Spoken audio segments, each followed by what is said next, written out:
Yeah, man, it's been every day it's like a new adventure, you know. Have you been doing like client calls? Yes, I've been doing working with some clients, and I guess that I've been focusing on like as well like on my own spiritual path. Some people just joined us right now. Two guys joined us, so I guess we can just start. Awesome. So yeah, guys, welcome on board. And today I have a special guest here from the US, Dante. He's like a healer. You consider yourself like healing people. You help people to heal themselves, right? Yeah, if my USP Yeah, is selling point is I help people embrace their healing and effortlessly align with who they are. nice. So maybe tell us a little bit about your background, how you got to into teaching that. I'm curious to know, and maybe people are curious too to know a little bit about you. Awesome. Yeah, I think sharing stories is powerful because the people who really resonate with this, if I share my story, it's going to click at a much deeper level versus me just being some face on the internet. Um, our cats are going in heat, so if you hear some ridiculous meowing in the background, that's what the fuck that is. So I started when I was younger, learning a lot of like the pickup dating stuff because my dad was into pickup and he watched VH1's The Pickup Artist with Mystery, that OG show where it kind of started. Read the game. He was actually a dating coach for a while and taught some guys and got a lot of results in terms of being able to connect with beautiful women and have sex with them and overcome his own insecurities and challenges in that department Hmm. of cold Did, approach. did you feel pressured because your dad was a dating coach that you somehow needed to go in the same direction, or did you feel like when you were growing up, or Absolutely. Absolutely. Yeah. mm, Yeah, yeah, definitely. I didn't have a really good relationship with my dad, so there was there was definitely a lot, and probably to still some extent now, but a lot of people pleasing and trying to get validation from my dad. And because I didn't have like a lot of self esteem growing up,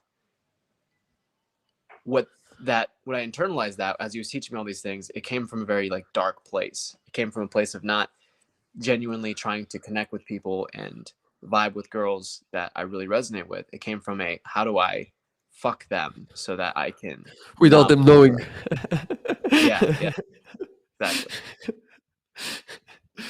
That's so weird, you know. Like a lot of guys have that mindset of like, how do I fuck her without her knowing her that I like her and I want to fuck her. You know, it's like how do I go indirect and like use some fucking routines and tell her some stories and then hypnotize her and playing some cards on her, like mystery would back in the day used to do, just playing like some fucking magic tricks and like, oh, now she wants to fuck me now.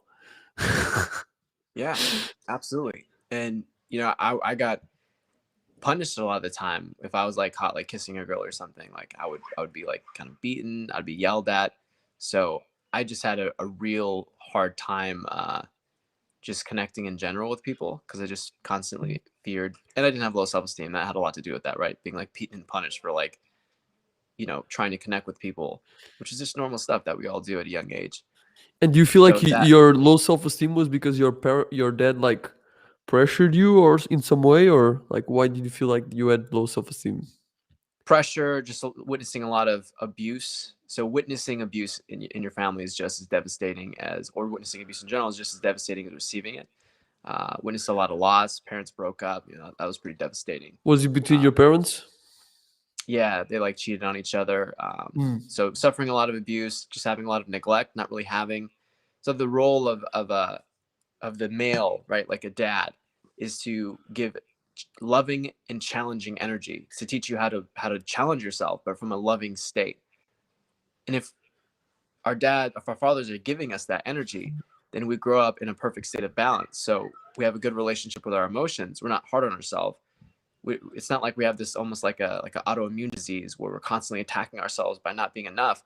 we embrace the challenge, and we're also almost our own like personal coach in a way.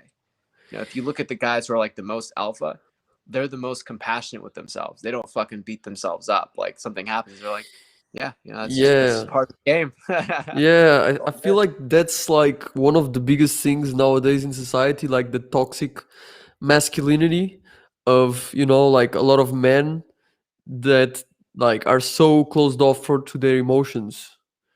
They're so blocked out, it's so in their head that they like never experience really what is to be human. Like even my in what I see is like a lot of people don't experience what is to be human because they're just experience one part, but they don't experience the full range of what being human means, right?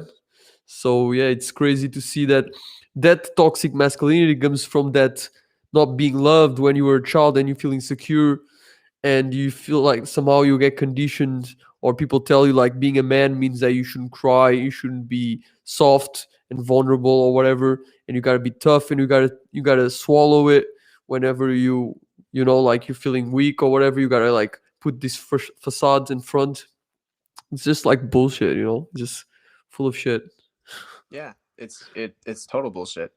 And the people who pass down those mentalities and paradigms, were broken, hurting people who had the same thing happen to them.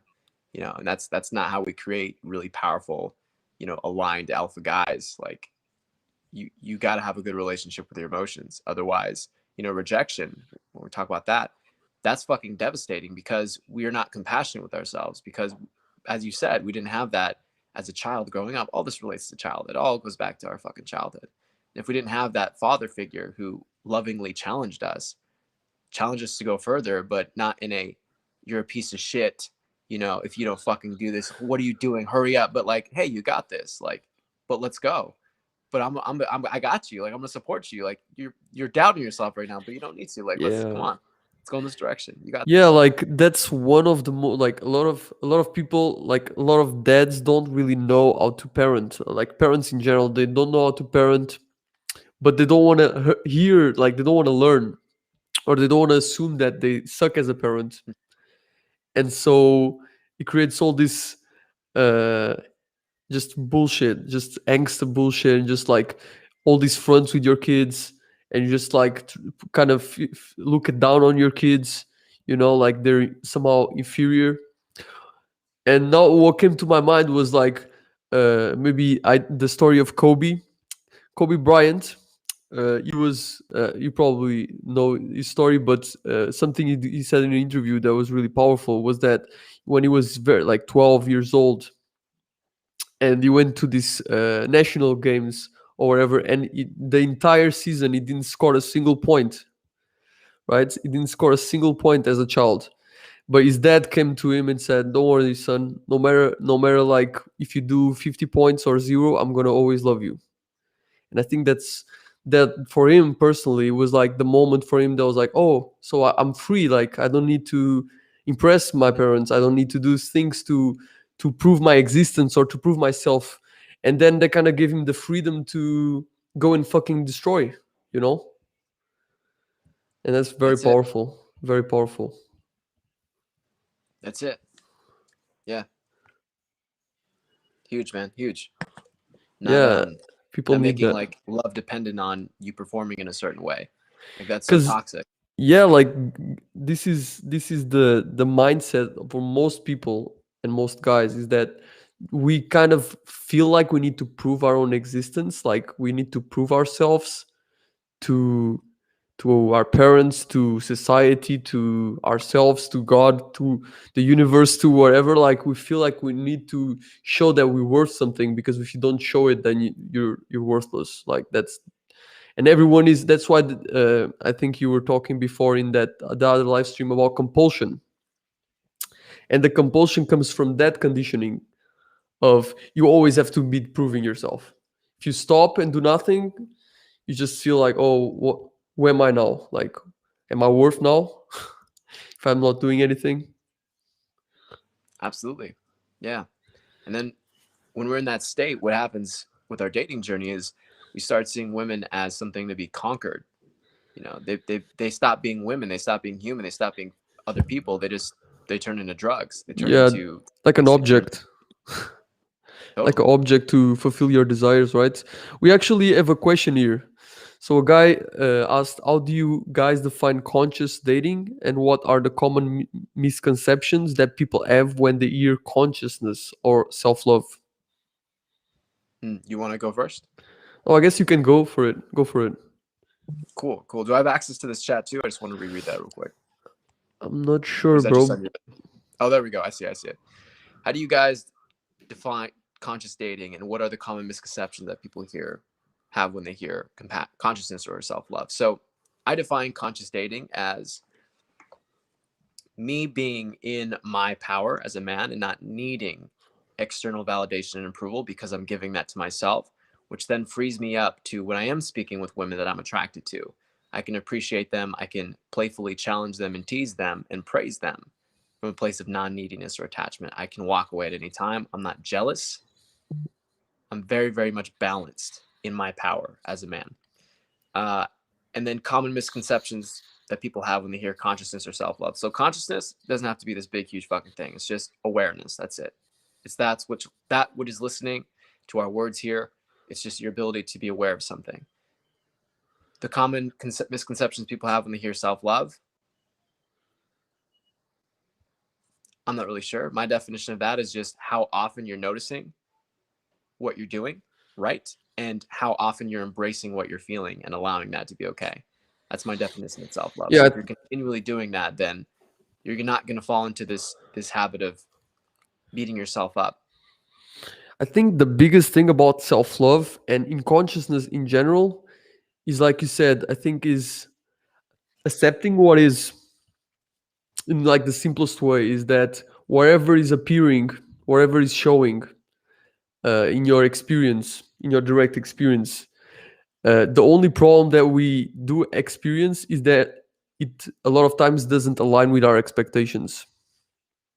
So what is right now, reality itself, doesn't align with your what your logical linear mind thinks it should be. And you think like it shouldn't be this way, it should be the way I want it to be. I'm so much like it's like you're being arrogant in a sense, like you're telling that like you know more, you should know more than God or the universe. Like you should, like the everything should revolve around you and things should go to your expectations. So the universe should stop and just go and have like a go around you, and you are the center of the entire cosmos, and everything else shouldn't matter. That's basically when I feel like people are struggling. Is just that. Is just like you're not allowing and accepting what you were experiencing right now, and you think somehow that that's wrong or that's not how it should be or it's supposed to be. But I think Eckhart Tolle has a really powerful saying and really can help a lot of people to deal with that, which is wherever appears, wherever comes up right now, just act as you've chosen it, and see that no longer you're gonna have problems with what appears. I love that. Yeah, the universe doesn't, make mistakes. Like this isn't just like a bunch of random shit, you know. Like everything is perfectly orchestrated and sculpted and crafted and the script's been written. Every moment's already been orchestrated. It's really useful to like apply this mindset that all the choices you're ever going to make have already been made. So all like you have no free will. This is kind of helpful that I found. You have no free will, but you do have the choice of how am I going to perceive this moment in time. So you're gonna make, despite whatever's gonna happen, you're always gonna make the same choices. Whatever choices happen, that's you're always gonna make those choices. But how you respond, how you feel about the choices you've made, how you respond to what has happened, that's what you have direct control over. When we realize that everything arising, everything happening, everything unfolding is for our highest benefit, and maybe we can't understand that now, but we will in an hour, in a week, in a month, in a year. The most intense experiences are the most defining and helpful experiences that set us up for more evolution, right? It's like every intense experience that happens, every intense moment that happens, it's like we're getting a lot of wisdom, and sometimes it just takes a little bit for that wisdom to kind of marinate, to percolate, to be ready, to kind of be understood, to be integrated. And back to what you're saying about this compulsiveness, we're stuck in this state of needing to get to some future moment and not being firmly grounded in this moment because we're putting something above a pedestal besides our own self-worth. And the way that we build our own self-worth is by directly giving ourselves that validation and approval, i.e., an example, or AKA compassion, giving this emotion that's rising compassion, allowing it to be here, embracing it versus resisting it and trying to, to kill it. Then it's like our own relationship with our emotions become this almost like autoimmune disorder where your body just attacks itself. You're attacking your own emotions. Yeah, I usually say like there is this illusion of control, and you want to control things in like I wanted to put it in a way like whatever. I kind of forgot what I was going to say, to be honest with you, but I was saying something about the what you were saying now. Can you repeat what you just said? Yeah. So the compulsiveness to try to get to some future moment comes from resisting your current emotions. If we were just to embrace the emotions that are currently arising, then our nervous system would relax. Our consciousness would go from this condensed place to this expansive state. And then we'd naturally have all these great ideas and inspiration that would just come up. It's when we're stretching ourselves thin trying to get to some future moment because we're resisting the degree to which we need something to happen. We need an outcome. We're attached to some expectation is the degree to which we're resisting what we're feeling and not allowing it to be there and giving it some compassion. So when that happens, when we actually start doing that, we start to feel better about ourselves and we realize that I don't need to be taking all this action in this direction. I need to keep loving myself. And then I can have these great ideas come in that are like way more, they create way more leverage. It's like the whole like Hmm. work smarter versus work harder. It's like, Yeah. yeah, I, work harder and then burn yourself out. Or what if you had just one idea? Like, what if you just did this thing instead? Right. And maybe it's yeah. not an action step. Maybe it's a realization. Like you have an epiphany, like, oh, what if I try that with my business? You can't get there when you're caught up trying to chase the next moment, the next thing, and get the next outcome. Yeah, I think So, that's like mm, whenever you're making like whenever you feel like you're efforting a lot and like you're chasing something, basically what you're saying is like that you right now that's not available. Like you are not you cannot have that, right? You're not have that right now. And so you're looking for it in the future. And but actually when you do this, well you in a way you're like pushing it away because you're saying now I can don't have it, but the trick is there is only now exists. So if you don't have it now, where are you going to have it? Right, that's the mind fuck. Is like I'm gonna get it in the future, but whenever you get to the future it's now. But you're saying that now you don't have it, so what when you get there you're gonna be now, and now you can have it. So you're actually like everything that you're chasing, everything that you need, all the girls and money or whatever, it's you're actually pushing it away by needing it, by craving it, by wanting it.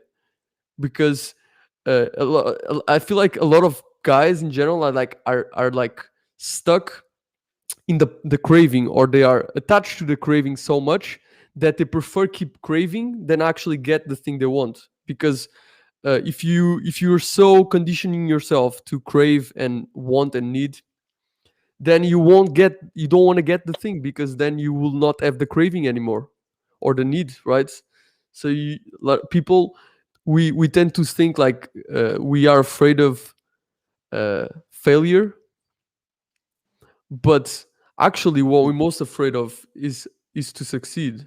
And I see nice. this with my clients all the time. Is like listen, the girl is open, she wants you, she's like she's giving you all the signs, and then you just eject, or you just like you just leave, and you just and then like it blows my mind when they're like, oh, it wasn't going anywhere.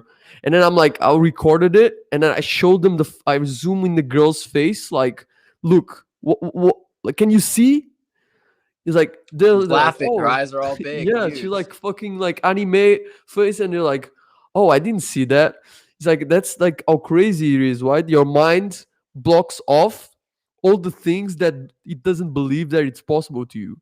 So even if the thing, the opportunities, even if the things that you always wanted, they're right in front of you, you will find ways to not get them, just because like that's the way you're conditioned yourself. Your mind is conditioned to not get those things. So and then people are like, okay, but why am I not being successful?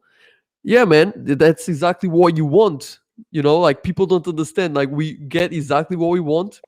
Maybe we're not just aware about the part of us that wants that, to get that result, to get that outcome. Yeah. You know? Go ahead. Is there more you want to add?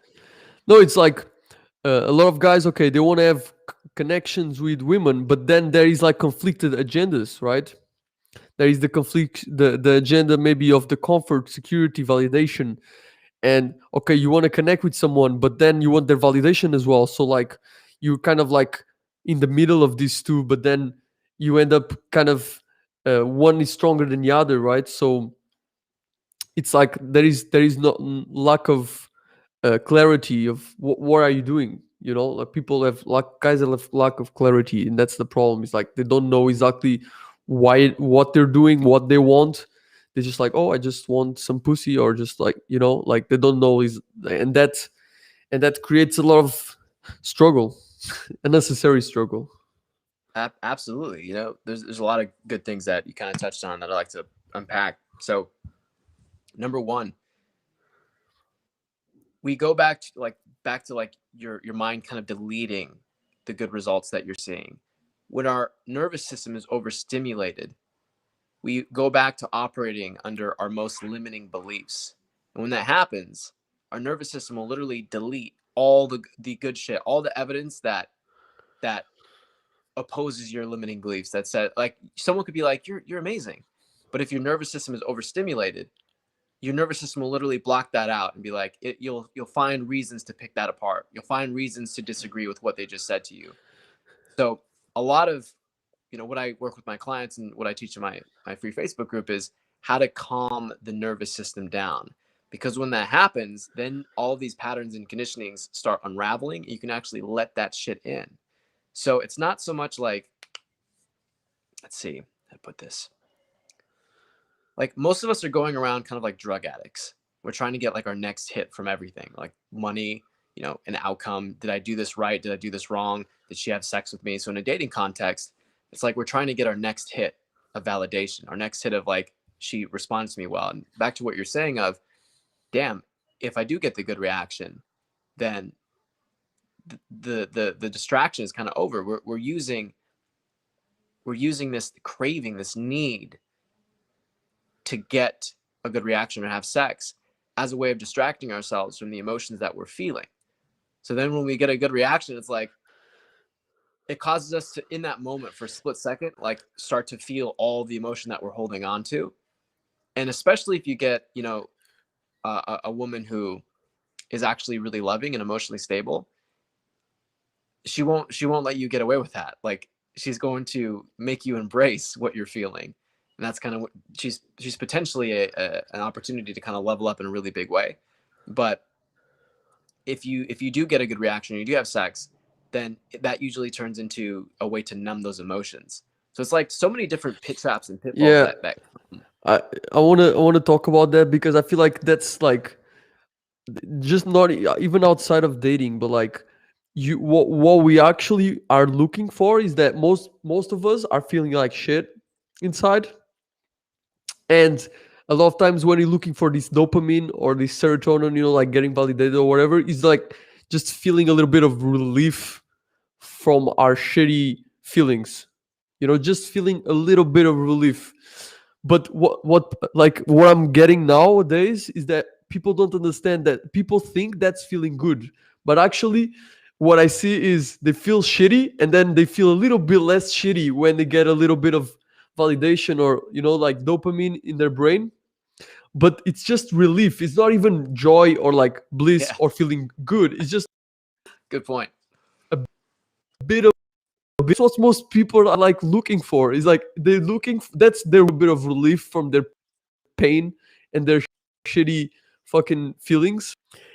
And what I want to teach guys is that once that you actually are not just looking for this relief, but actually want to actually love yourself genuinely and like feeling really good in your body, once you get to that point, once that you get that point that you don't need the relief, you don't need the response, the reaction, the people to like you, the things to go well, so that you can feel, allow yourself to feel good or feel a little bit more relief.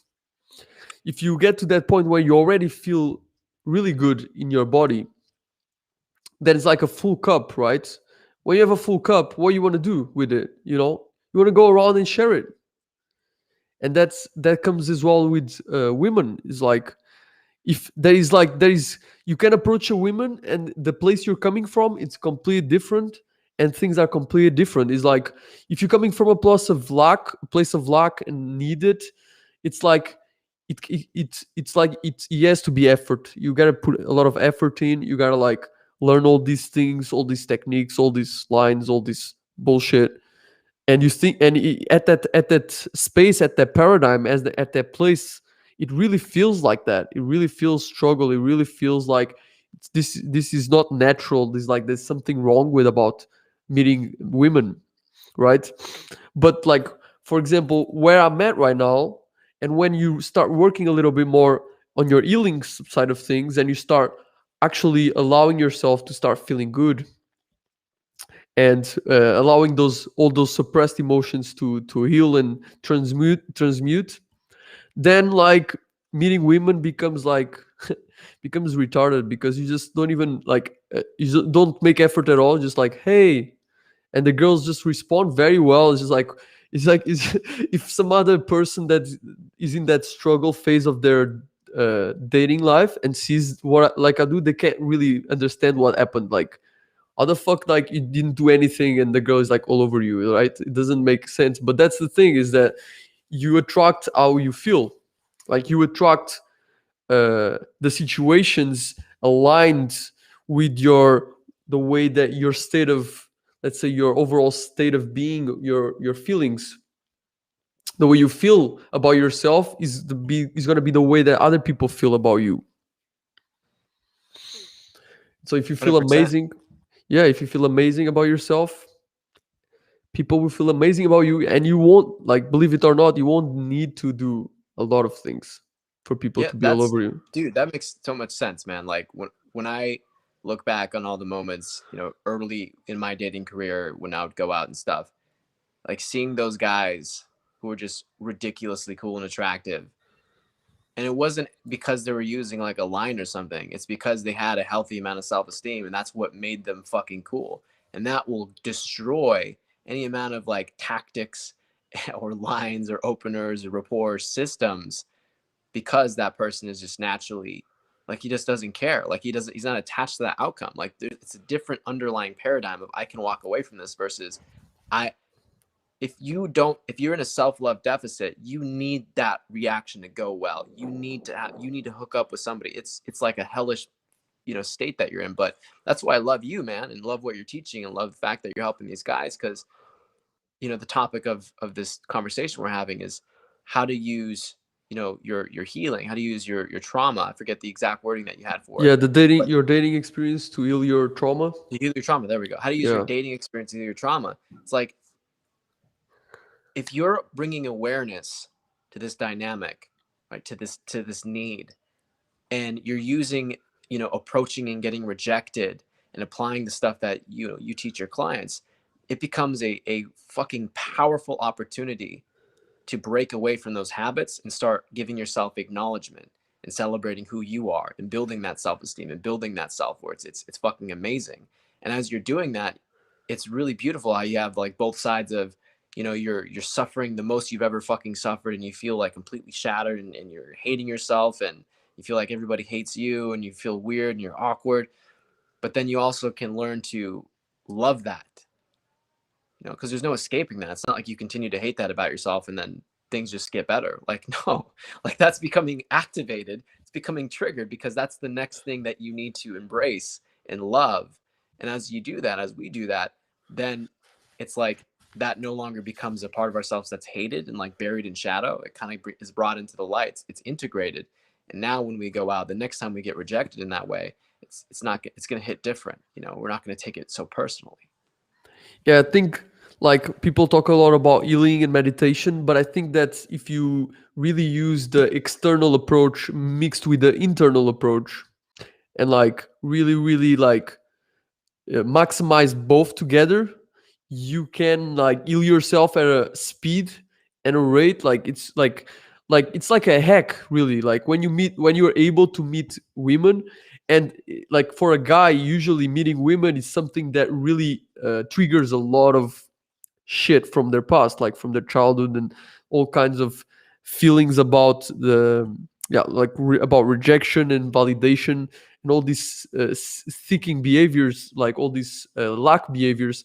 And it's like a fucking perfect opportunity to put yourself in front of a stranger that will not care about you and will give you like the feedback that you really want, the really need, let's say not what you want but what you need.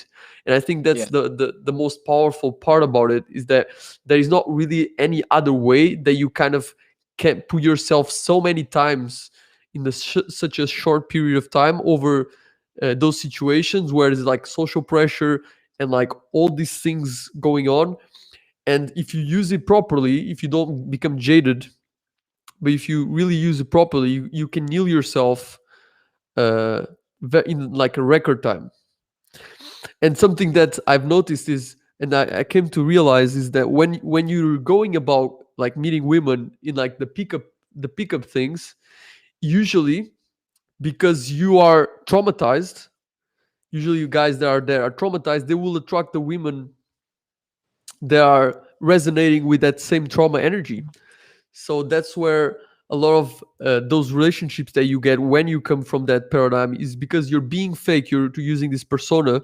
Therefore, you're going to attract women that are in the same wavelength. So even going to attract unhealthy, toxic relationships because of that.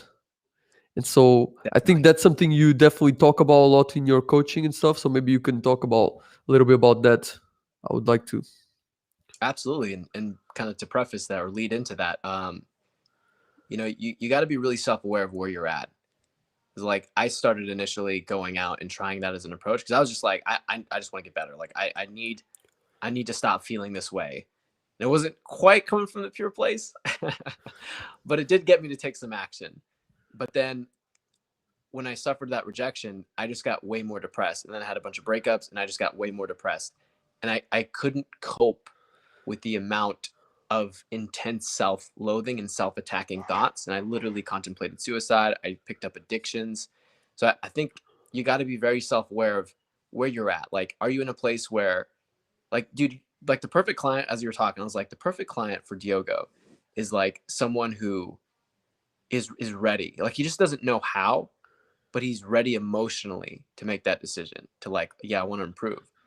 Like the guy who hates himself and like when he's rejected, he literally is just looping about how do I need to commit suicide. I need to go fucking kill myself. Like that guy does not need to go fuck somebody. That guy needs a hug and he needs to like be encouraged and supported in a very gentle manner.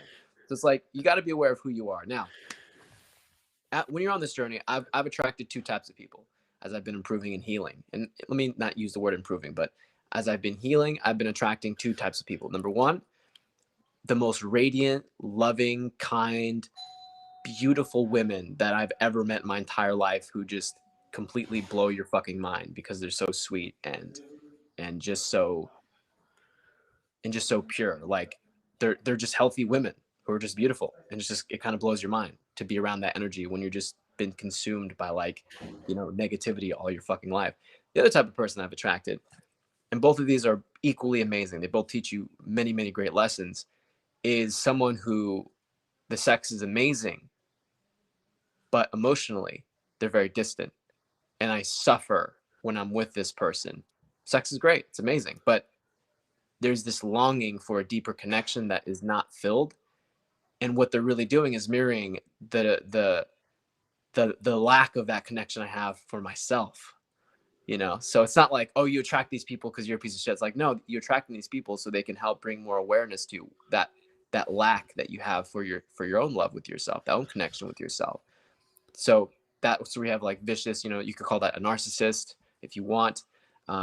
They're distant. They don't really give you the love that you want, which is great, because you don't need that love. You need to give yourself that love. They're making it more intense. They're making it you suffer more so that you can start giving that to yourself. And when you do that, you're going to stop attracting those people that end up hurting you, because you're really hurting yourself. They're not doing anything. They're just reflecting. They're just mirroring. Yeah, that's beautiful because I think that's like once people become aware of that's what like what's the actual purpose of a relationship, like in a evolutionary perspective, that you become aware that whatever people you're attracting to is exactly the people that will allow you to evolve the fastest if you can see it that way.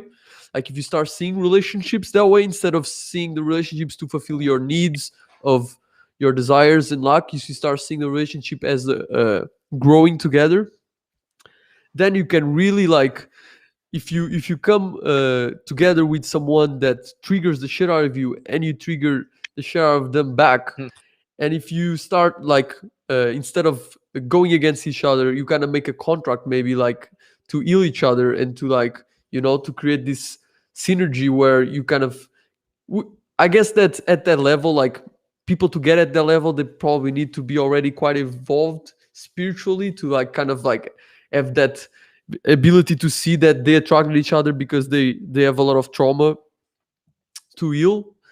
um, but if you start noticing that that's why you attracted that person, then no longer you get surprised that after like the initial phase that things are going so well that suddenly shit's like starts eating the fan, like it just gets a lot of like drama and all kinds of negativity because like yeah, like that's the actual evolutionary purpose of a relationship or any relationship really, is to evolve. And usually people break apart, usually is because they no longer like resonate. Either someone went up and someone stayed stuck or went down, and at the point they break up is just a natural process of like okay, now no longer there's no longer benefit in terms of evolutionary benefit for both of them, so there's a natural splitting up. And if you're able to see that's why breakups happen, then you start seeing breakup as like a beautiful thing instead of like this drama, this fucking heavy thing. No, actually it's perfect, it's Mm. exactly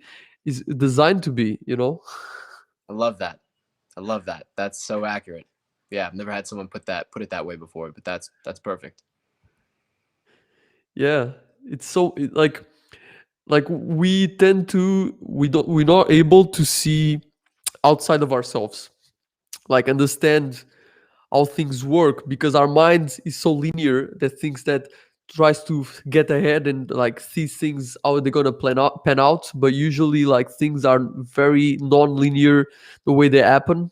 And so you gotta kind of have to understand that you actually have no control over your life because your life can go and take turns that you could never expect those things to happen. And yeah, I mean, I think that's the thing that people don't lack. It's a little bit like of long-term vision in general in their life. That's why they get caught up in like the short-term gratification, you know.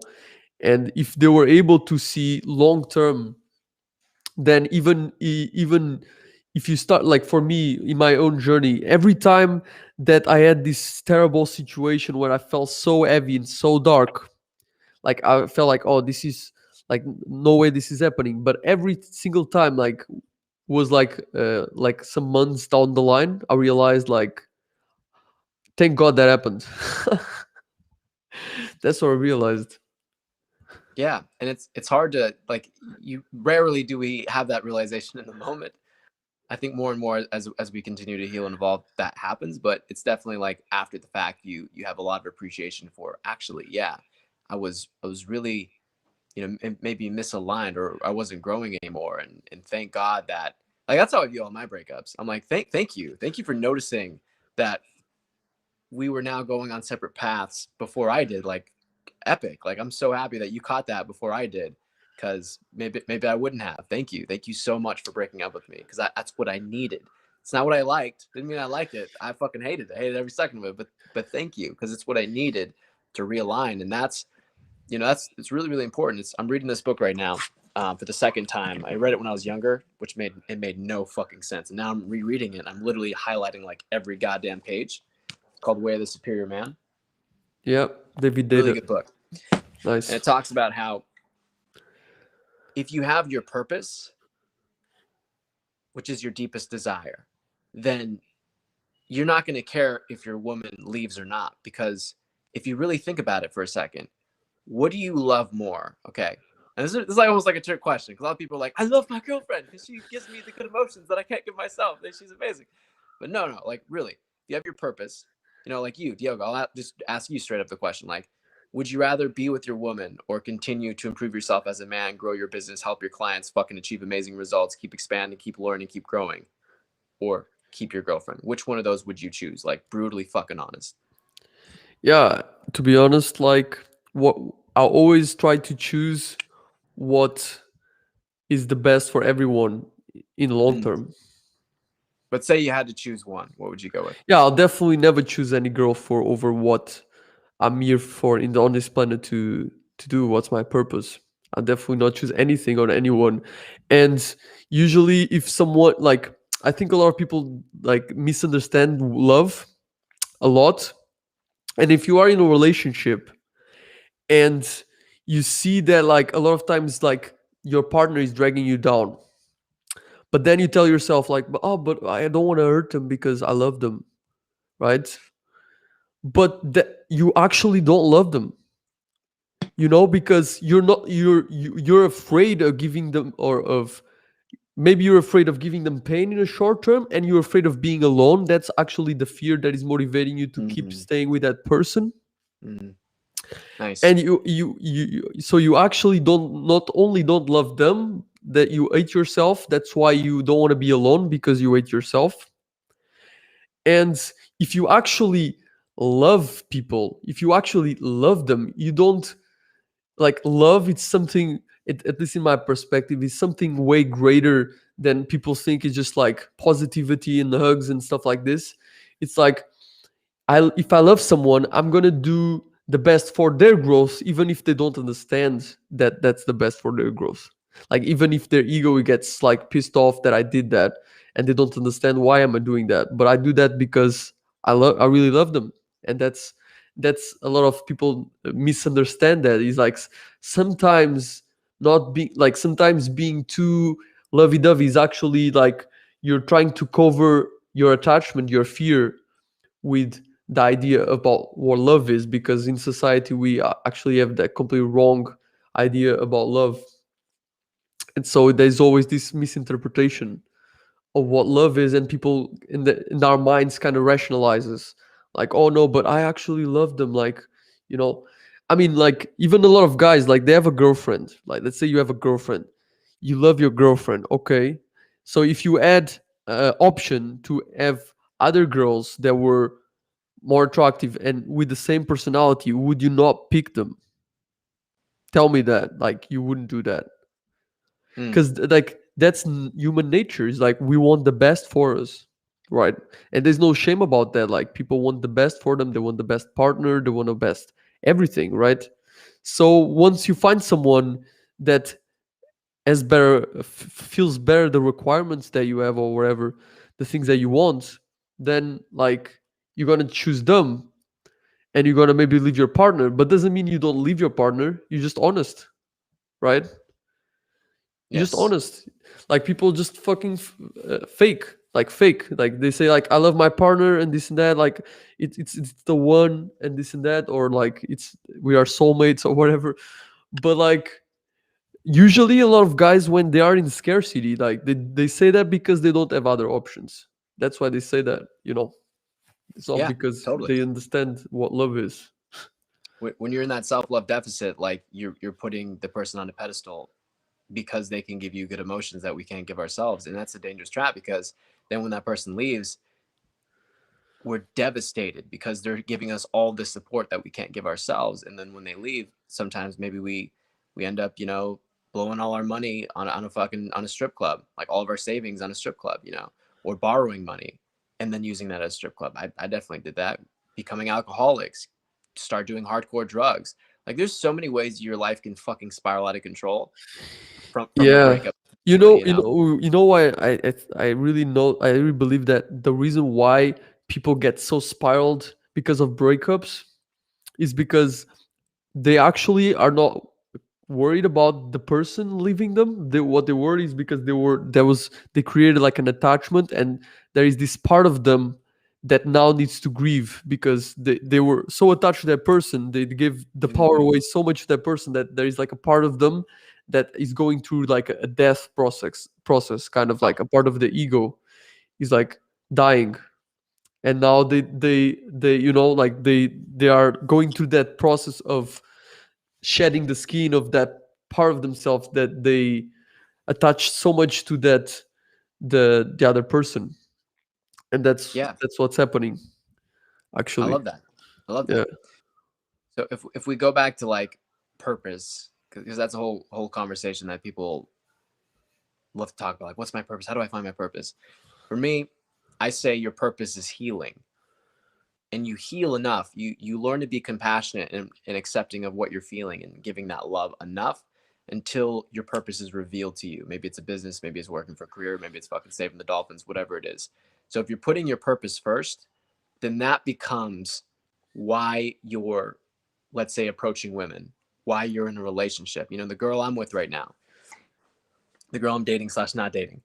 Uh, I am acutely aware of when I'm putting her on a pedestal or when I'm missing her, which is not a good thing, right? Versus when I'm appreciating her and I can walk away at any time. And she's a person who's growing and expanding her consciousness. Like that's what I see as love is. Like I'm in a relationship slash not relationship with her because both of our consciousness is expanding. It's not so much that it's not like she's abusive because I wouldn't tolerate that. Like definitely have fucking boundaries, but just because there's a lot of moments where I'm experiencing anguish or angst or I'm suffering because I'm not getting those good reactions, I love that because she's helping me reflect like, oh, this is what needs to be mended. And then I'm mending it. But I'm not running away from that. I'm not trying to like hide that. I'm open and she calls me on that shit whenever I'm feeling that way. And it's amazing and it's beautiful and it's just nice kind of give back. And a lot of times I'm also really fucking playful and funny and cracking jokes and she's laughing and it's amazing. And I feel fucking great because it's like I can appreciate her and come from this place of non-neediness and really, really like take her in. And it's amazing. It's a beautiful thing. But I think if it's just very complacent, if there's a lot of stagnation, if there's a lot of boredom, if you don't genuinely like this person and they're abusive, then it's like that like we very much will stay in those situations because we fucking fear. Like to be alone is so horrible because we have to face all that shit we've been suppressing for fucking decades that we'd rather stay with someone we don't actually like and who probably treats us way, way less than we totally deserve. Yeah, I wanted to talk about like what I think is our purpose, and what like I would call like the inner purpose or the internal purpose. So a lot of times we are chasing this external stuff, but we never stop and question like, wait a second, why am I going after these things? Why I want a girlfriend? Why do I want to have a lot of money? Why do I want to be recognized? Why all these things? And the only answer that came to me every time was I wanted to be feel loved. I want to feel good about myself. I want to feel joy. I want to feel like I'm okay, right? In the sense that that's what we actually really want. And so to put it that way is that our purpose is to feel good no matter what. But because we're so conditioned to look for that feeling good externally, then we think that's the answers, like feeling a little glimpses here and there, like when you orgasm or when you get some validation or you make some money, like you feel a little glimpses of like what really feeling good means. right? And that's why it becomes addicting to people, because they want the next hit, the next hit, the next feeling good, right? But then, like, do you understand that? So you're gonna go your life looking for these little moments of feeling good, but most of your life will be feeling like shit because you're waiting for the moments to feel good. There are like little small glimpses like that over your entire life. So if your goal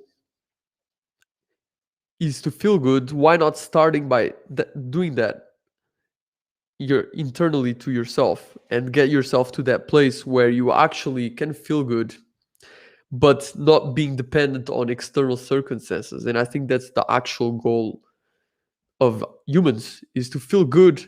Like, imagine, no matter what your situation is, no matter what happens, no matter even what emotions you experience, you feel free and you feel good. You feel good no matter what. That's what a good life is, isn't it? That's what a good life really is to feel good always. And people, like, I was talking with a friend about this, and he was like, "Oh, but if I felt good always, what would I feel motivated to do? Like, would I feel motivated to go after the sex and go after the money?" And I'm like, "What the fuck are you talking about? Like, but why you're going after those things in the first place? It's not to feel good." So so wait a second, like, you're telling me like you are okay with feeling like shit, so that motivates you to feel a little bit of relief here and there sometimes. Is that what you're saying? Like, you want to feel a little bit relief sometimes, and that's what you define as a good life. A little bit of relief here and there sometimes, and feeling shitty 24 most of the time, 24/7. But that's what most people would recognize as life. That's what they see as life, is like, I feel like shit most of the time, but sometimes I have these little moments where I feel a little bit of relief. That's it. That's what people experience.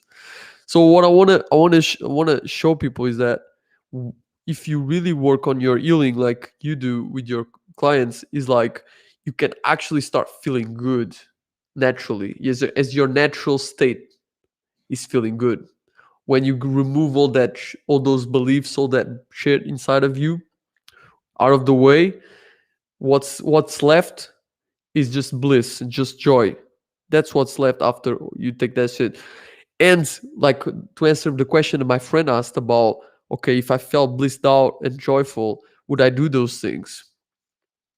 So that's the funny one. It's like, why do you believe that if you felt like so happy and blissed out that you didn't want to share it? Like, if you are full cup, what else is there to do? Like, you don't need anything from anyone. You don't need anything, because most of the things we do is because we need something. But if you don't need anything, now you can do those same things, but it's a completely different world. It's like a completely different, because you're giving out completely for free. Like, hey, take some. I'm so joyful. Like, take some joy. Take. Everyone can take it. You can take it. Like, you, and yeah, you're way more productive that way. Like, no comparison. Like, you're just fucking machine. You're just like god mode. Like, you're like superhuman, where you're just so fucking, you have so much energy to give out. 100%, man. I loved all of that. Yeah. When it's not this feeling good is not this like I just watched 30 Netflix episodes. I feel so good. It's not this state of like derpiness, like almost like zombie mode. Like, that's not feeling good. Like, let's say when you orgasm, what's happening there? You're sharing love. What happens when you're aligned with your purpose and taking action? That was basically like how we felt back in like medieval days and in Greek days, when like we'd line up and like go to battle. It's like we're fighting and we're dying. That's the core essence of the divine masculine, right? Of masculine energy. It's to die for love. I'm going to move through fear and any obstacle with love on my purpose, and I'm going to give my life for love, for either my country, because that's what I love, or for my woman, or for our tribe, whatever it is. I'm going to die for love. So when I'm coming from that place, it's like as you mentioned glimpses, right? So like orgasm, like that's a glimpse of like what love feels like, to give love, to create love. That's the whole act. When we start giving that to ourselves and you start filling our own cup, yes, action then becomes effortless. We start having all these great ideas. We don't need good reactions and approval and validation from other people anymore because we're giving it directly to ourselves. And when that happens, now we're these like radiant beacons of fucking light and energy and power. And that's core confidence. It's knowing that whatever I'm feeling, whatever life throws at me, I'm going to be compassionate with myself. I'm going to be kind to myself. That's core confidence. Yeah, It's amazing. I wanted to say something that yesterday came to me when I was talking with some friends. It's really powerful way to look at it. So usually we look at our circumstances and we like, okay, I'm waiting for my circumstances to change my state, to change my state of being. But the way that I put it is that actually we it's exactly the opposite. It's like the other way around. So the circumstances are like, imagine when you go to the mirror in your toilet, right? When you look in the mirror, if you're frowning and you're looking at the mirror is not going to smile, right? So your circumstances are like when you look in the mirror, you don't you don't wait the mirror to smile at you so that you smile. You smile and then the mirror reflects that back to you. And that's how the external circumstances of your life and your external world that we call the external world is actually works that way. So it just reflects back your state of being back to you and not the other way around. So if you keep expecting that the mirror will change so that you can change, it's never going to happen. You change, then the reflection change. You So true. smile, the reflection smiles back. It's like when you meet someone on the street, like, if you are creepy or you feel like nervous, they're gonna feel nervous. If you feel confident, if you feel smiley, if you're comfortable in your own skin, people feel comfortable in their own skin around you because it's just a mirroring effect that people are doing, and all the things are mirroring you back to you. And if you not become aware of this and you don't work on the cause of your circumstances, which is your internal world, then you're gonna be running around and just in circles, because it's always gonna keep reflecting you back to what your state is. And so I think that was a really good analogy to like explain to my friends uh, like what he was going through, because he was like, oh, but I don't know why I keep being like this, and why can I not change, why do I feel like a victim, and this and that. And then we were listening to some conversations he had with some girls, and the girl was like giving me all positive signs, and he was like, oh yeah, but maybe I know you're busy today or you're in a rush, but the girl never said she was in a rush. You just made the assumption because it's already painting their reality out there. He's not even able to see that the girl is receptive, because that's what is he believes. Like whatever you believe, it's true. The mirror is going to tell you that is you're right always, no matter what. If you believe you're a victim, the mirror is going to tell you you're right, you're a victim, because that's how reality works. It's like a self-fulfilling prophecy, like a mirror. 100% agree with all that. I tweeted something earlier today. I said, paraphrasing a little bit for your audience, Yeah. life will withhold your next exciting stages of abundance to the degree to which you withhold compassion for yourself. The nicer we are to ourselves, the nicer reality will start to appear to us. The easier things will be, the more effortless things will become. So when we're continually trying to get to the next moment, trying to get something, that we get slapped in the face, that we feel that sting of it not going the way we wanted it to, of it not, quite happening the right way. If we start Hmm. giving that to ourselves, then we start showing up in these moments, be interacting with a girl, being on a client call, doing a podcast, cooking dinner. You start entering these moments with a completely different awareness, headspace, mindset, mentality. And it's that mindset, this awareness of I don't need anything outside of myself to complete me. I am enough.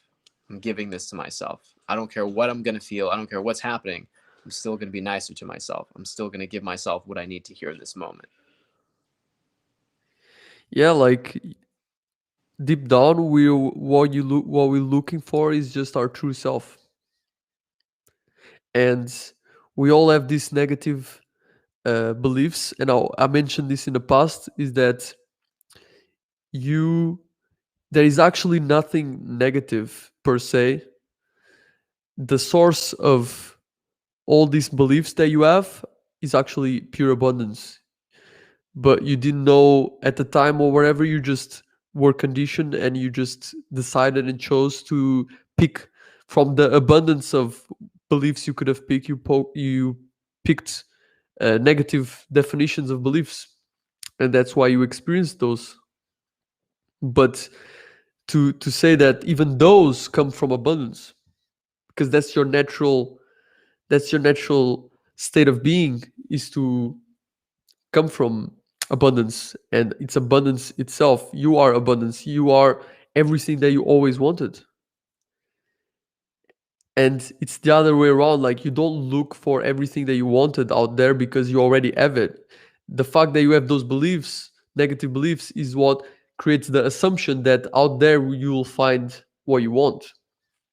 But no, your purpose is to find what you want inside of you, and then share it out there, and give it, and be your, like, humans are not. I've watched some in the past, like when we were in tribes, we were naturally communal. We were about giving, we were about sharing. But now the way we condition is so, like, about selfishness, and about me, and about me, and what can I get.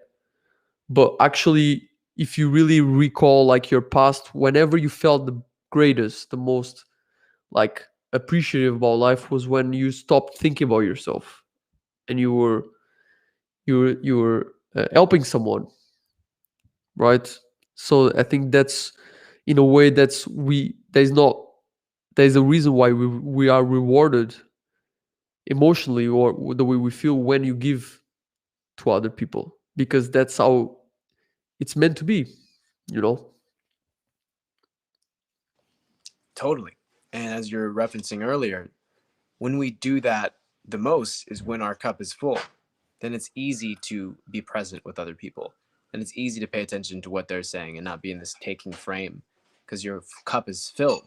Now it's just about expression. Now it's just about sharing your gifts with the world. And that's why I say make your purpose healing until your purpose is revealed to you. Because until that happens, you're just in take. You can't give. You can't give your gifts that you came to this planet to give the world because you're in a deficit. You're not even experiencing your own gifts yet. Until we give ourselves enough compassion and build that habit, no matter what I'm feeling, no matter what's happening, I'm going to give myself compassion. I'm going to embrace these emotions. I'm going to embrace this experience and love it. Until that habit's built, we don't fucking know what our gifts are. We don't know what we're here to do. We don't know how to serve. We don't know how to listen. We don't know how to take in. We have to teach ourselves to take in our own compassion, and then we can share effortlessly. And then we're naturally radiant and magnetic and attractive. And then life is going to give us the right partners, the right relationships, the right hookups, right? The right, business clients, the right insights, the right realizations, all the stuff that we're just spend all of our fucking lives chasing, clawing desperately after, effortlessly starts to enter into our reality when we start giving ourselves love. It's so basic. It's so Yeah, it's and until you get to that point in your life, you not even be able to have authentic, genuine relationships with other people, and connections, because it's all about manipulation. It's all about, how do I manipulate other people so that I can get my needs met. That's all. That's what comes down to why most relationships don't succeed and fail, is because people are there because of themselves, of their selfish needs to be met. They're not about serving the other person, and helping them to grow. It's not about that. It's about me. And until you get to that point where it's no longer about you, because you feel fulfilled, you feel you love yourself, then you finally can be really, really have authentic and deep connections with people, because there is just this openness, complete vulnerability, and then everything is, you can share and talk about anything and everything with the person, the people that you have relationships with, and just share whatever you're going through, whatever you're feeling, and there's not need to hide something because there is nothing to gain or nothing to lose. And only when you're in that space where you have nothing to gain or lose, that's when you allow yourself to be real, to be truthful with yourself and with other people. Beautiful, man. That's I Yeah. think that's a good place to end. That was awesome. Yeah, man. I really enjoy talking with you. Likewise. Likewise. I appreciate We the kind of have person you are and I appreciate what you're doing. Yeah, man, same. We have like 5 guys still watching, so maybe if they have like some questions, if you guys have some questions for us before we finish it off, you can share with us. Some guy said awesome analogy with the mirror. Yes, Nice. I think that's Nice. a good. Yeah, it's a good one to put in perspective. I think it's the perfect time now. Like COVID gave us like such a blessing, just a time to be with yourself. Facts. Yeah. Facts. So yeah, guys, if you have any questions before we finish off, don't be shy and Yeah. be open. Use this. Use this opportunity. You Yeah. know, I'm coaching people daily. I fucking devote my life to studying this shit. Whatever's in your brain, like throw it in the chat and I'll do my best to serve you powerfully and give you some value. Yeah, guys, don't worry too much. We don't even see like your names in the in the chat. It appears as Facebook user. So it's even more okay to ask wherever you want to ask. But yeah, if nobody has any questions, I guess we've been crossed the an hour time. I think it's a good time. I need a guy said he missed your background. Maybe you can give like a shorter version of a little bit of Gotcha. your background. Yeah. Gotcha. Okay, so I witnessed a lot of drug abuse, verbal abuse, physical abuse growing up, which led me to build a lot of low self esteem and people pleasing behavior. And when I was around 14 or 15, my dad, or maybe even younger, my dad started watching VH1's The Pickup Artist. He read the game, he started coaching people, and started experiencing a lot of results. So he kind of taught me some dating stuff. So then I got into the dating world, worked for Sasha Day Game for about 2.5 years, volunteered for the company RSD, went so far as to even get their logo tattooed on my fucking wrist. Did a bunch of cold approach, took some boot camps, had some results, some success in terms of sleeping with women and connecting with women that I was attracted to. But because I didn't love myself and didn't know how to be compassionate with myself, I was very needy. I was very jealous. Anytime we broke up, I would cut myself. I would go on drinking binges. I would do lots of drugs. I would pick up habits like smoking cigarettes. I would just beat myself up, be just really depressed. I would have to, when the most intense it came to be is I let my car get repossessed because I just had no will to live. And that was after a real serious breakup. And I was contemplating killing myself and committing suicide. That's when I kind of realized that, okay, this whole trying to get things from people, sex, alcohol, results, status, it's not doing it. It's not helping me. It's not fixing me. So I started learning about spirituality and learned from a number of different teachers until I found what I'm teaching now, which has helped me heal and continue healing. And this is what I share with people that I coach on my private one-on-one mentoring, work with a few guys, and in my group coaching program, the Self Love Academy, I work with a few pretty amazing and incredible women to help them build self-love. That's amazing, man. I guess you answered to the other question the guy asked about how you overcame your issues. So I guess that kind of answers it as well. So yeah, if feel free to you already kind of mentioned your stuff. You can even put like a links wherever, share it in like the comment section in the group. below the Beautiful. the live stream, so Thank you, that man. people can see your stuff and access it. And if people want to feel like they want to connect more with you or work with you maybe in the future, they'll can they can do that.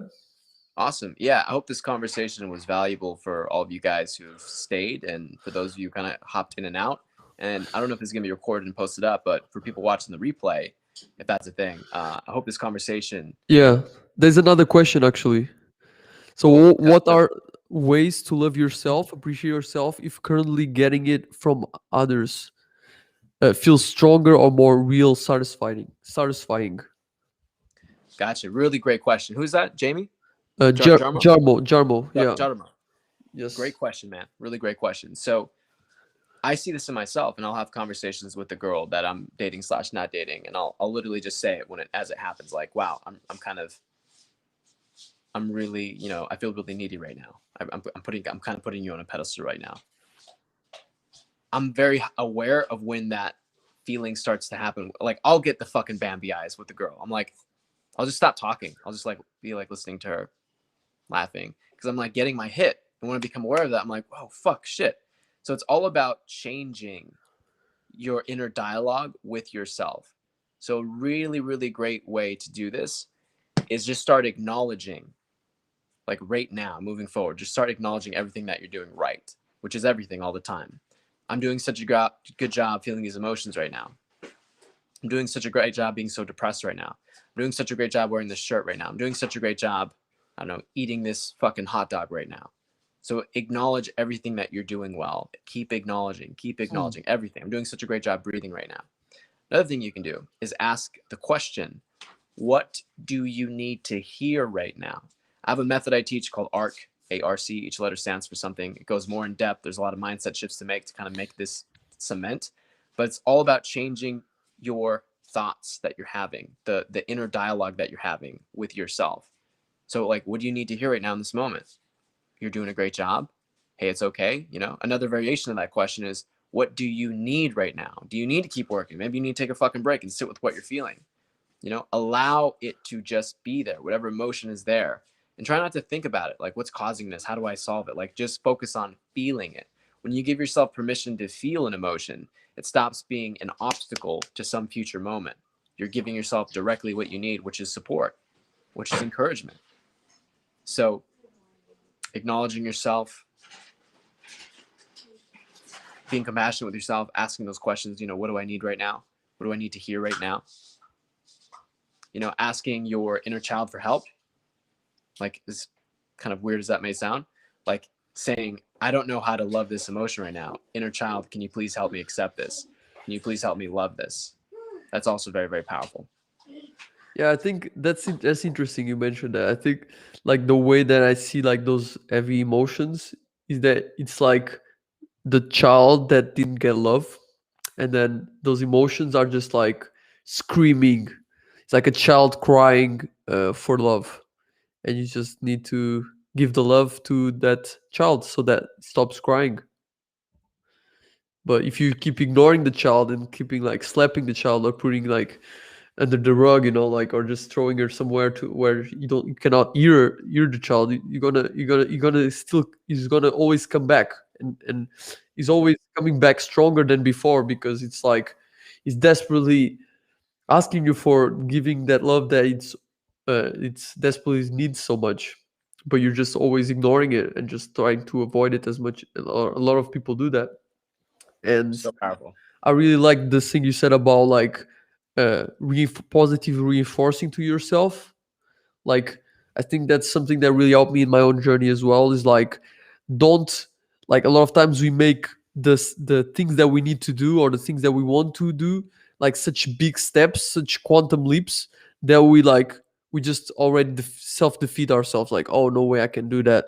But if you start like building smaller, very small steps, very very basic steps, and you just like you just every step that you take is like a win for you, because everything is a win, everything is positive. And then you start building up this momentum of like a winner effect, like positive effect. And it can accelerate very very fast, and you can do things in a very very fast rate if you do this.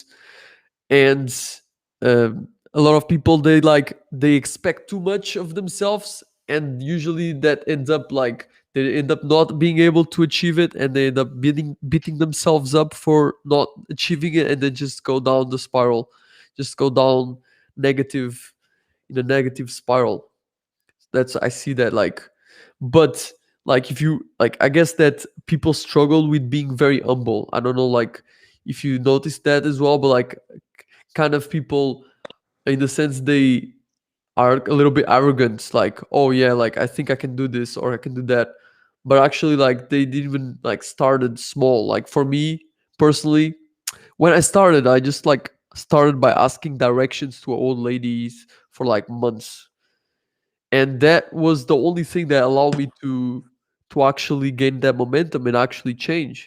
Because if I asked myself to go out and just straight up talk to a girl, no way I would do that. I would just give up. I would just freak out, like paralyze myself, and just like, oh, I can't do this. But because I was humble, I was like, okay, I suck. Sometimes it's not bad to tell yourself that you suck, or that you're not as good as you think at something, because you allow yourself to be real, a little bit more real with yourself. Okay, I'm not. Honest. It's not honesty, but it's not like. But a lot of people take it in like in the very opposite direction, which is like very negative and self-defeating kind of. But no, it's just like, usually it's not as good as you think or as bad as you think. It's like, it's more of like somewhere in the middle of those things. That's where you find what actually is accurate. And so Yeah. if you find that place, then first of all, I think that's a big thing, is like, if you cannot find that place where you are very very honest with yourself, where you at, where what's your starting point, then you can't move forward, because you're in denial. You can't move forward until you are able to stop lying to yourself and deny yourself. You cannot even move forward, because your imagined starting point is not real. Yeah. You The fastest way to calm down your nervous system, which results in this feeling of overstimulation, and that's exactly where all of our like insecurity, low self-esteem is, when we start operating those negative limiting beliefs. The fastest way to do that is to be honest with yourself.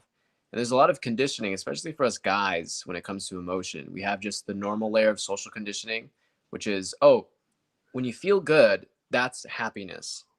When you feel bad, that's just bad. There's something wrong. There's something wrong with you. You're depressed. You're anxious. Um, and you need to fix that. It's a problem to be fixed. It's not a problem to be fixed. It's just more of your inner child coming out that's now ready to be loved.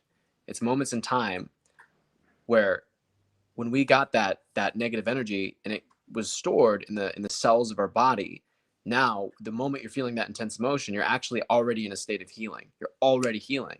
But because we have that conditioning of, oh, that's bad, oh, I got to resist that, oh, that's wrong, this is inconvenient, that shouldn't be here, because we see it in that way, that's one level of conditioning that then makes us not be honest. It makes us try to front, like, no, I'm happy. Like that whole question, right? Like, how are you doing today? And you're like, I'm doing great, I'm doing so fine right now, I'm doing amazing. There's that level of it. And then there's another level of conditioning, which is, if you're surrounded by a lot of broken men, then they told you that, don't be a pussy, right? Man up. Don't be a faggot. Don't be weak. And there's this whole conditioning of, oh, feeling of my emotions and being honest with how I'm feeling, that's bad, because every time I did that, I got horrible, negative, toxic feedback. So now I'm going to stuff these emotions down and just not even deal with them as they get louder and louder and louder. And the more we ignore that, that's what then leads to like these fucking crazy like explosions or implosions of, let me go on a drug binge. Let me fuck some people without condoms and get like, an STD. Let me go rape somebody, right? Let me go have a bar fight. It's because we can't emotionally regulate. So then, because all those emotions are just like brimming like a fucking volcano, eventually they're gonna fucking explode in one way or another, or just that craving. Like, you can't get away from the person. You're just so swept up in the gravity of it. And it's really, really fucked. So yeah, honesty is huge. Like, what are you feeling right now? Just be honest about that. Acknowledge that I don't necessarily like this, but I'm feeling horribly overwhelmed right now, And hey, I'm doing such a great job at feeling that. Let's not make the criteria, oh, it's whenever I'm not feeling these feelings and I'm doing this perfectly and having this outcome perfectly, that's when I can be happy. No, make your definition of happiness, how well am I embracing this emotion and being honest about it and acknowledging that I'm doing such a great job feeling it, because you are. You're doing an amazing job having this experience right now. The more we're trying to go to the future moment, like accumulate something, that's where the stress comes from. The more we go, this is already perfect. There's nothing more I need to do here. There's no more action I need to take when I'm in this state of healing. I just need to acknowledge that, wow, I'm doing an amazing job healing. I'm doing an amazing job feeling this. I need to embrace what's coming up. And then as I do that, I'm going to heal, and I'm already healing, but I'm going to accelerate that healing at an exponential fucking level. And then it's going to be easier for me to shift into alignment and let more of who I actually am out. Because now that inner child has been integrated. You're already perfect. You're already fucking hella attractive, funny as fuck, super creative, genius, epic at business. But it's like the inner child is still, that emotion's still recorded in our cells, our body cellular memory. That needs to be integrated. Until that's integrated, it's just like we have all this weight on our back. It's just slowing us down, you know?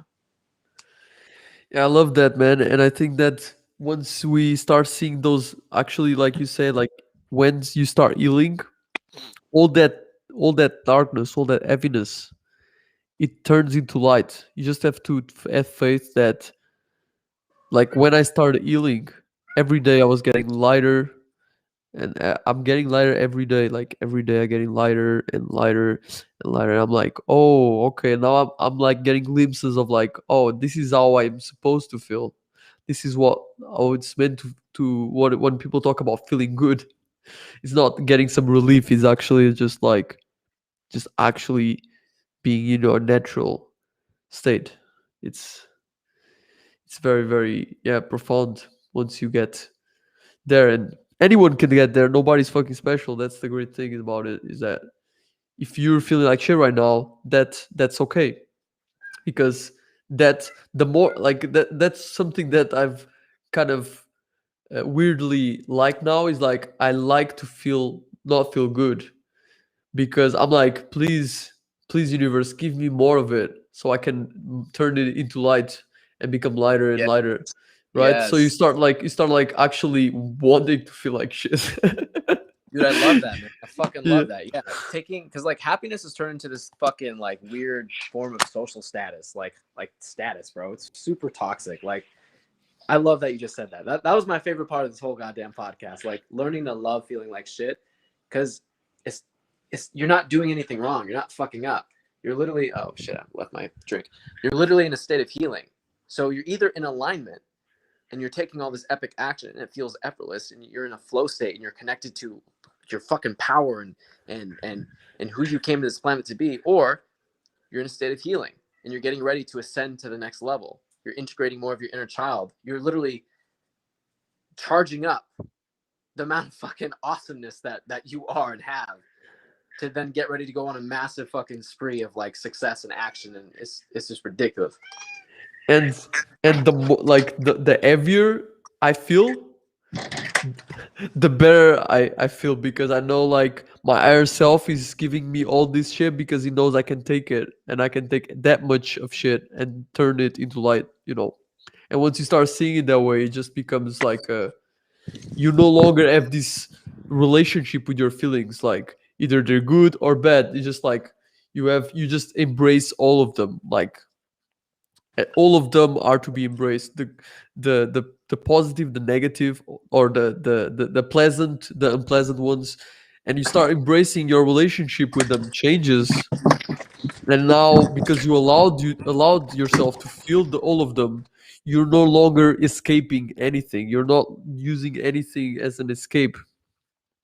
You're not using the external situations in your life to escape those feelings, because you no longer feel the need to escape them, because you now learning how to embrace everything, and you become like you were always meant to be, completely free. Free. Completely free. Yeah, free. Beautiful. Beautiful, Fucking man. I beautiful. guess we can if I guess unless any guys have like some special questions, some guy was asking you, what are you struggling with right now?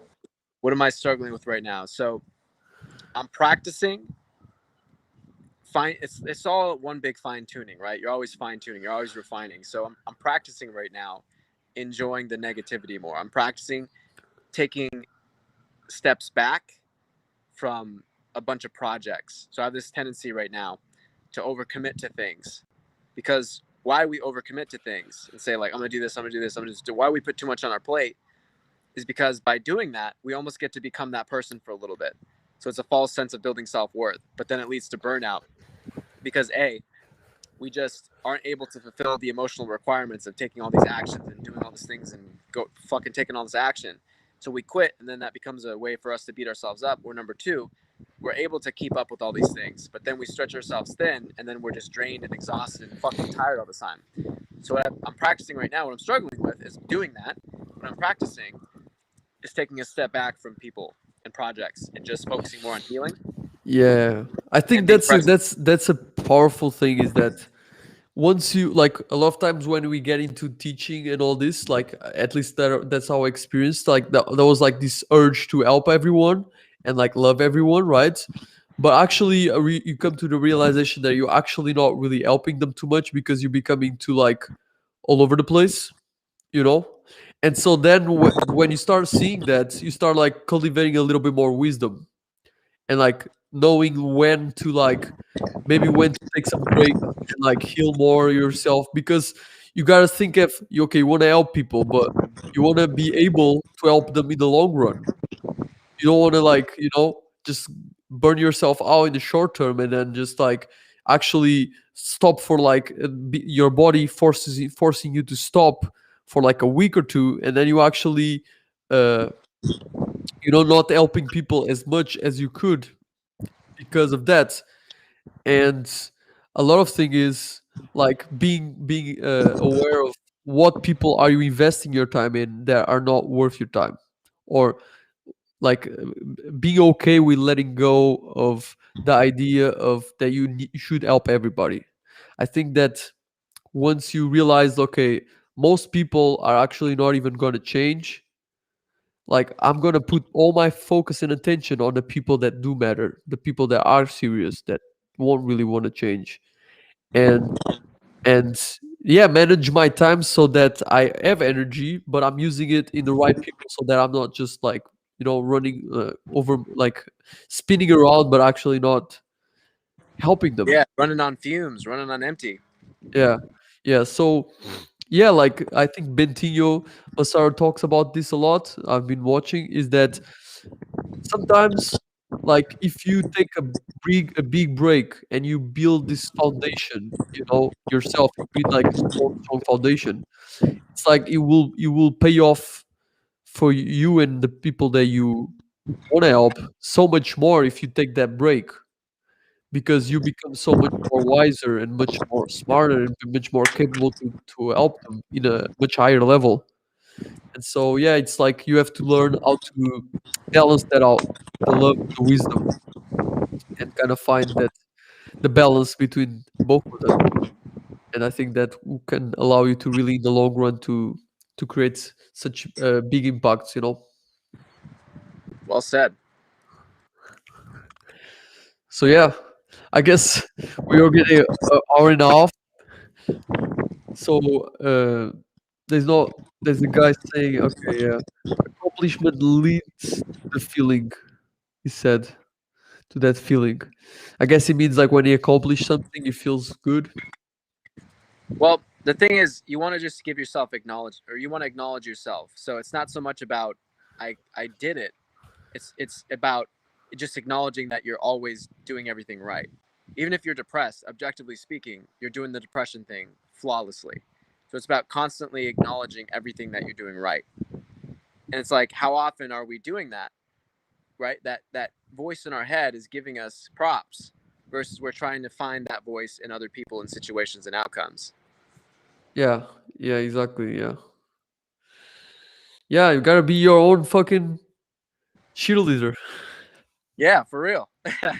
As corny as it might sound, like 100%. Got to be your own best friend, your most powerful ally. You got to be your own guru, your own fucking mentor I first. think yeah, I could talk about hours about that because I feel like That's what comes with wisdom as well, is that you realize that if you give too much to people, you're actually hurting them because you're not allowing them to become their own teacher, their own rely on themselves, and they're becoming depending on you to tell them how to do things or how to act, you know. And yeah, like it's funny because usually before, when it was a lot about me in my coaching, when people ask me a question, I would answer the question. Nowadays, I'll be like, "What do you think?" Because like that's the thing. You already know the answers. You just want the permission slip to fucking do it. You know, like you are the creator of your reality. You already know everything that you need to know. You just want to tell people to tell you like, yeah, you're doing great, bro. Don't worry about it. Just you know. So it's more like finding that in your coaching, like just getting them to think, people to think, because people just are looking for, I don't know, like other people to give them the answers when they already have them if they ask the right questions to themselves.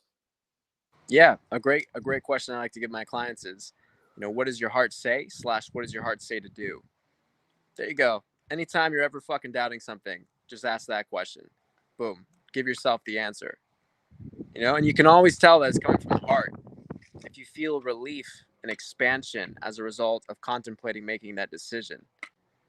Do I need to go make more content today? Fuck no. I'm going to go take a break after this. I'm going to make some food. It's what my heart is telling me to do and insert some more space into my life. Probably going to go read a book. Probably going to take some time to give myself compassion. Yep, go spend some times in the woods or something, like just connect to nature with yourself and come back stronger than ever. 100%. Cool, man. I guess we can finish now. Well, if you guys have had more questions, I guess they can post in the comments and then we can answer later. And yeah, man, that was very good, very good live stream, man.